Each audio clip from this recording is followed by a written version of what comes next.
ట్రైనింగ్లో ఎవరైనా కొడతారు హెడ్ షాట్స్, కానీ రూముల్లో కొట్టేవాడే మగాడు. ఈ గన్న పేరు వచ్చేసి ఎగరదు గద్ద. అండ్ ఈ గన్నతో మీరు హెడ్ షాట్స్ కొట్టాలంటే ఫస్ట్ నేనైతే మా ఫ్రెండ్తో రూమ్ ఆడడం జరిగింది. నేను నార్మల్ హెడ్ షాట్స్ కొట్టలేకపోతే ఏడ్చాను. తను కొట్టడం నేర్చుకోకుండా నాకు నేర్పించాడు. అప్పుడు అదే టీమ్మేట్ నా లాబీలోకి వచ్చి కిక్ అవుట్ చేశాడు. And that's it's change. అప్పుడు నేను శాశ్వత గ్రంథాలు తీసి టిప్స్ అండ్ ట్రిక్స్ అయితే నేర్చుకున్నాను. శాశ్వత గ్రంథాలు నేర్చుకున్న టిప్స్ అండ్ ట్రిక్స్ నాకు చాలా ఉపయోగపడినాయి. ఆ ప్లేయర్ మళ్ళీ నా గ్రూప్లోకి వచ్చి ఫ్యాన్ బాయ్ అని అరిసాడు. And that's it. అండ్ మనం మళ్ళీ కిక్అవుట్ కూడా చేయడం జరిగింది. అది వేరే విషయం అండి. మీరు కూడా ఈ డిసెట్ టేగల్తో ఆడాలంటే శాశ్వత గ్రంథాలు టిప్స్ అండ్ ట్రిక్స్ నేర్చుకోవాలి. ఫస్ట్ మీరు డిసెట్ టేగల్తో కొట్టాలంటే ఫస్ట్ నేను కొట్టేటప్పుడు మీరు ఎన్ని మూమెంట్ చెక్ చేసుకోవాలి. ఎన్ని మూమెంట్ చెక్ చేసుకుని జాయ్ స్టిక్తో మూవ్ చేయాలి. మన ఛానల్ కూడా సబ్స్క్రైబ్ చేసుకోండి. అండ్ మంచి టిప్స్ కూడా ఇస్తాం. అండ్ డిసెట్ టేగల్తో కొట్టాలంటే ఫస్ట్ మీరు ఎన్ని మూమెంట్ స్టేబుల్గా ఉందో లేదో చూసుకోవాలి. ఒక్కొక్కసారి ఏమన్నా బిల్సంతో తగిలితే లేదంటే లేవు. అదే ఈ డిసెట్ టేగల్ వాడామనుకోండి, డిసెట్ టేగల్తో తగిలినా తగలకపోయినా మనకైతే హెడ్ షాట్ తగులుతుంది. ఇప్పుడు మనం ఏం లాక్ ఎలా చేయాలో నేర్చుకోవచ్చు. ఏం లాక్ అనేది అంటే ఏం లేదు. ఏం లాక్ వచ్చేసి ఫస్ట్ మీరు 6 టిప్స్ నేర్చుకోవాలి. ఎనిమి మూమెంట్ ఎప్పుడు స్టేబుల్గా ఉన్నప్పుడు మనం హెడ్ షాట్స్ కొట్టడం అవుతుంది ఈజీగా. మన ఛానల్ సబ్స్క్రైబ్ చేసుకోండి. మనం ఇలాంటి మీరు first reload button and gun exchange button అయితే మీ కస్టమర్స్లో పెట్టుకోవాలి. ఫస్ట్ మీరు సెట్టింగ్స్లోకి వెళ్ళి ఒక quick reload button on, quick weapon switch button ఆన్లో పెట్టుకోండి.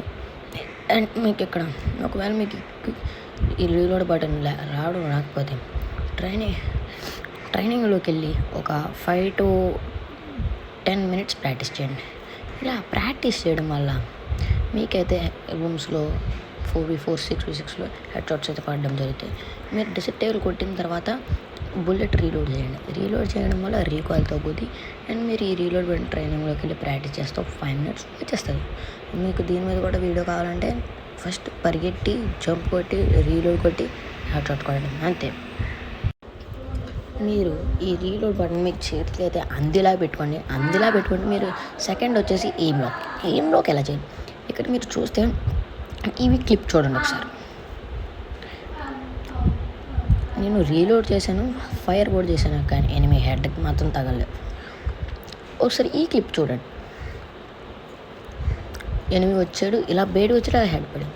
రెండాటికి డిఫరెన్స్ ఏంటంటే ఎనిమి మనం హెడ్ షాట్ కొట్టాలని స్టేబుల్ పొజిషన్లో ఉండాలి. స్టేబుల్ పొజిషన్ లేకపోతే ఇలా జరుగుద్ది. అండ్ మళ్ళీ ఈ డిసెట్ టేగల్తో ఎనిమి ఎంత మూమెంట్ ఇచ్చినా మనకి హెడ్ షాట్ తగలదు. కాబట్టి జాయ్ స్టిక్ వాడుతూ మనం హెడ్ షాట్ కొట్టడం అయితే నేర్చుకోవాలి.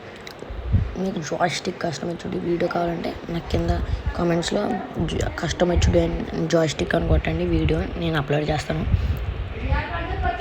అండ్ మీరు ఇలాంటి head shots abnormal head shots కొట్టాలంటే ఒక్కోసారి కొడతారు, లేకపోతే కింద పడిపోతారు. అండ్ మీరు కూడా అలాంటి మీరు జాయ్ స్టిక్ని హోల్డ్ చేసి హెడ్ షాట్స్ కొడితే డిసెట్ టేగల్తో బుర్రపాటు పడతాయి హెడ్ షాట్స్. నేను చూపిస్తున్నాను కదా, ఈ క్లిప్లో చూసినట్టు ఎనిమి మూమెంట్ ఎలా ఇస్తున్నాడో అటువైపు జాయ్ స్టిక్ తీసుకొని మన హెడ్ షాట్ కొట్టాలి. ఇలా కొట్టడం రాకపోతే మీరు ఇంకా వేస్ట్. ఇది నేర్చుకోవాలి. జాయ్ స్టిక్ అంటే ఇలా బాట్గాల్లాగా ఊపడే కాదు. జాయ్ స్టిక్ అంటే ఇలా బాట్గాల్లో ఊపితే అది బాట్గా. ఇది మ్యాక్సిమం కొత్త ప్లేయర్స్ చేస్తారు. ఇలా జాయ్ స్టిక్ పట్టుకోవడం, ఇలా చేయడం వల్ల బాట్ అంటారు ఎనిమీస్. అండ్ ఎనిమీ పొజిషన్ చూసుకుని స్టేబుల్గా ఉంటే అప్పుడు హెడ్ పడుతుంది డిసైడ్తో. సరే ఈ క్లిప్ చూడండి. నాకు ఎనిమీ ఎట్ సైడ్ నుంచి వస్తాడు తెలియదు, రైట్ సైడ్ నుంచి వస్తాడు, లెఫ్ట్ సైడ్ నుంచి వస్తాడు తెలియదు. కానీ నేను జాయ్ స్టిక్ హోల్డ్ చేసి ఎనిమీ మూమెంట్ ఎటు పక్క ఇస్తున్నాడు ఎటు పక్కకి వెళ్ళి హెడ్ బాడీ మీద డ్రైవ్ చేశాను, అంతే హెడ్ పడింది. అండ్ ఇలా మీరు కూడా చేయొచ్చు. అంతేగాని మూమెంట్లో ఉన్నప్పుడు ఎనిమికి హెడ్ కొడితేనో అంటే పని అవ్వదు. మీరు డిసెట్ టేగల్తో ఆడినప్పుడు రీలోడ్ చేయాలి. ఒక బుల్లెట్ కొట్టిన అండ్ ఇలా అబ్నార్మల్ షార్ట్స్ వచ్చి పడతారు రీలోడ్ చేయడం వల్ల. మీరు లాంగ్ రేంజ్లో ఉన్నప్పుడు ఇన్విన్ హెయిర్ ఎలా కొట్టాలి, బాడీ నుంచి డ్రాగ్ లాగాలి పైకి. అలా డ్రాగ్ లాగడం వల్ల మీకు హెడ్ షాట్ 99.99% పడదు. షార్ట్ రేంజ్లో ఉన్నప్పుడు ఎలా కొట్టాను ఎనిమి ఇలా హెడ్ షాట్స్ అయితే పడతారు. అండ్ మీరు టిప్స్ అండ్ ట్రిక్స్ నచ్చితే మీరు లైక్, షేర్ అండ్ సబ్స్క్రైబ్ అయితే మర్చిపోకండి. ఇలాంటి బోల్డ్ టిప్స్ అండ్ ట్రిక్స్ వస్తాయి. ఇది కానీ మీరు చెప్పినట్టు నేను నేర్చుకుంటే ఎనిమి ఇంకా రియాక్షన్ ఇదే.